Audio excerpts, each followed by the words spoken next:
We were invited to a beach house by another couple, his longtime friends. But when there was only one bed, I realized this wasn't just a weekend getaway. That night, my husband, his friends Julia and Nick, focused on nothing but me. Before we begin, if you're a regular, hear and enjoy these stories, take a second to like and subscribe. It's the simplest way to support me, and trust me, it goes a long way. Thanks for being here.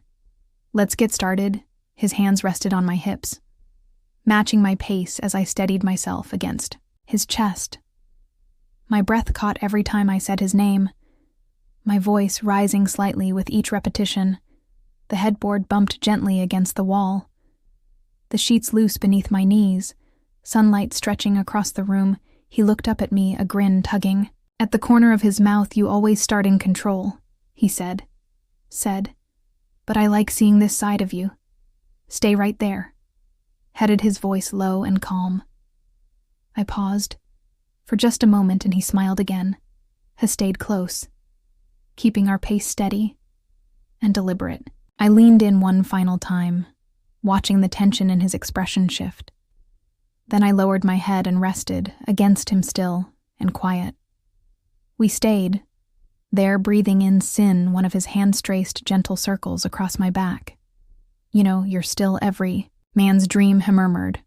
I smiled. "Now you're just flattering me." "I'm serious," he said. "You walk into a room and everyone notices. Men, women, all of them." I tilted my head, slightly curious. "What are you getting at?" He didn't answer. He just smiled. "I've planned something for us this weekend." "What kind of something?" He grinned. "You'll see, pack something light and maybe something you don't mind wearing in front of other people."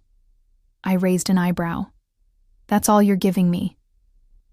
He chuckled, then gave my thigh a light tap before pulling me back into his arms. "Don't think about it now," he said. "Just focus on me." We arrived the next afternoon. The sun was high, the breeze warm, and the villa looked even better than the pictures. Modern lines, tall windows, and a wraparound deck that opened straight to the beach. Nick and Julia were already out front, waving before we even pulled into the driveway. I waved back, smiling. We hadn't seen them in months. But from the way they rushed over, you'd think we were family. Julia hugged me tight, longer than usual. "You look incredible," she said, pressing her cheek to mine seriously. "You're glowing." Nick smiled at me like he agreed. We've been counting down the days inside. Everything was already set.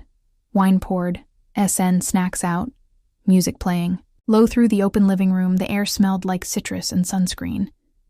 "Go ahead and drop your bags," Julia said, handing me a glass.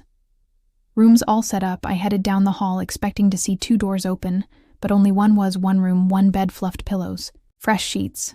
No second room made up, just that. When I turned back, "Wait, just this one." Julie leaned against the door frame, sipping her wine with a smile. "Of course, we figured we can all share." I didn't answer her. I just stood there holding my bag, wine in hand. Julia didn't wait for a response. She smiled, turned, and disappeared down the hallway, like she hadn't said anything unusual at all. I followed a few seconds later, walking slower this time.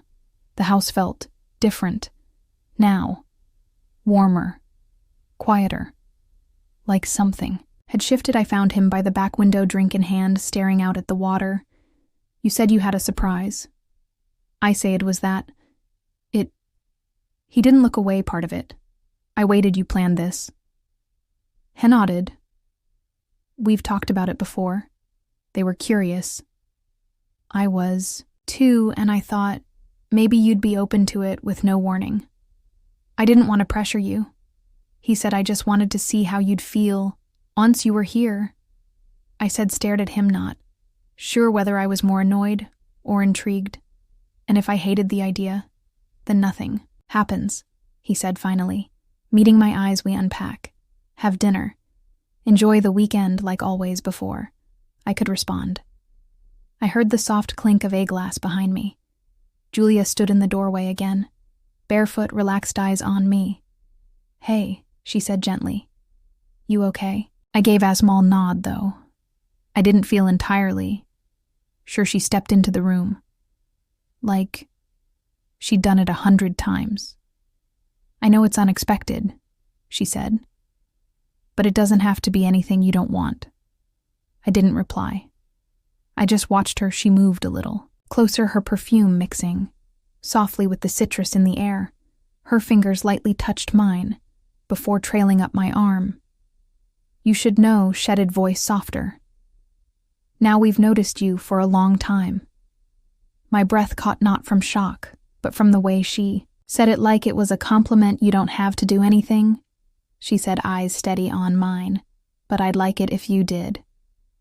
Then she reached up and tucked a loose strand of hair behind my ear and kissed me. She didn't ask.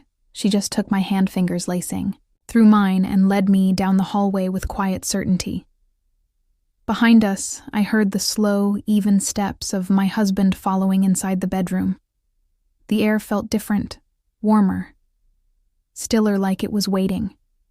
She turned to me, calm and steady, and kissed me. Again, this time it was slower, longer. Her mouth brushed mine in a way that softened everything around us. I felt the edge of the bed press gently behind my legs. She moved me back, still close, still sure. Then I sensed him. My husband stepped in behind me. His breath touched my neck, his presence grounding me. One hand moved up, my side, hers shifted slightly lower. Together they eased the fabric from my body quietly, gently, until I felt the air settle across my skin. They didn't rush. Their hands moved with quiet intention, their touches blending together in perfect rhythm. It wasn't about speed. It was about attention. They guided me down to the bed like I was something precious. She leaned in first, her hands gliding along my sides, her lips brushing over my skin. In slow, thoughtful passes, I tensed, then exhaled, feeling her take her time. There was no hurry in how she moved. Only patience, only focus. I held the sheets, closed my eyes, let myself feel the bed shifted again. He was beside me, my husband. His hand touched my cheek, then turned my face toward him. His kiss was soft, familiar, anchoring. I leaned into it, letting him steady me while she continued to explore. Then came a voice, starting without me. "Nick." I didn't turn toward him. I didn't need to. Everything around me already felt full. My husband leaned back slightly. She paused for only a second.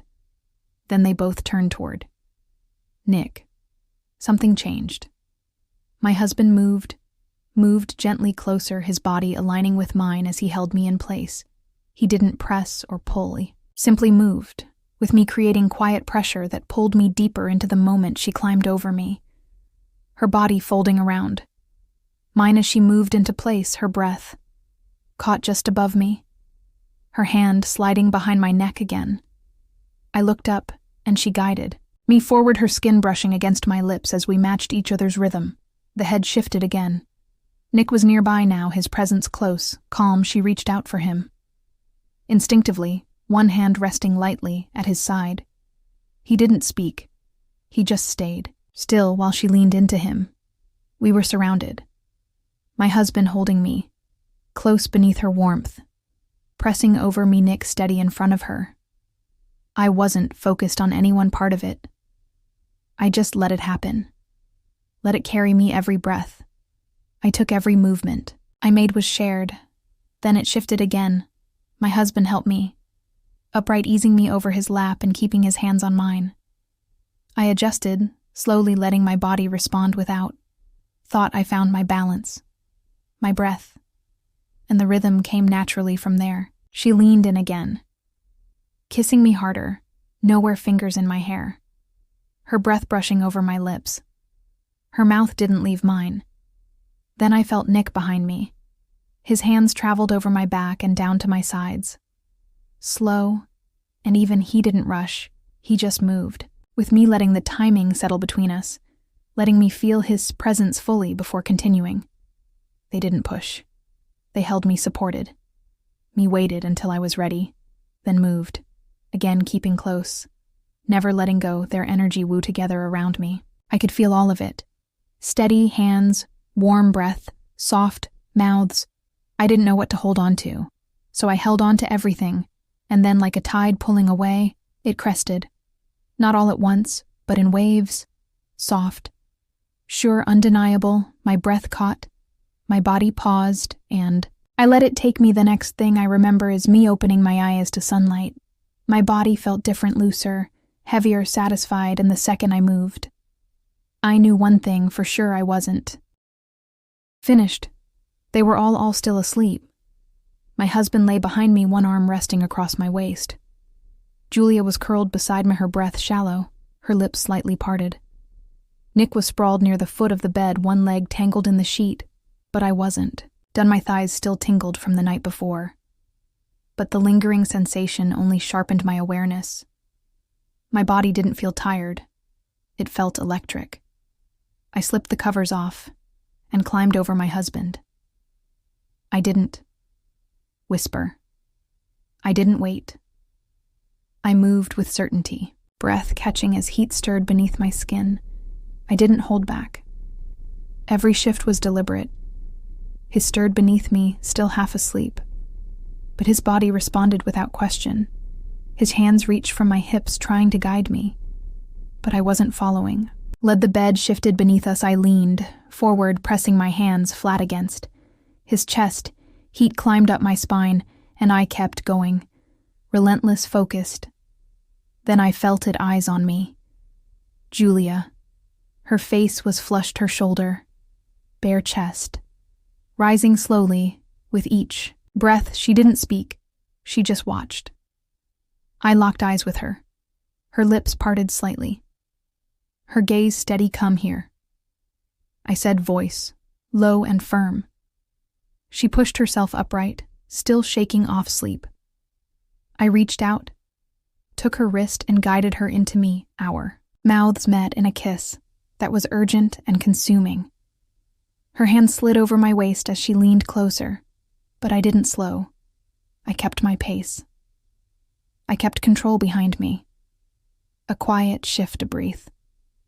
Nick, he was watching too. I didn't stop. Get over here, I said without turning. Around, he moved quickly. No hesitation. I reached back, guided his hands over my back, my sides, my hips, teaching him my rhythm. He learned fast. Julia kissed along my jaw, her fingers tangled in my hair. My husband groaned. Beneath me, his hands tightening, still locked into my pace. I was surrounded, but I was steering all of it.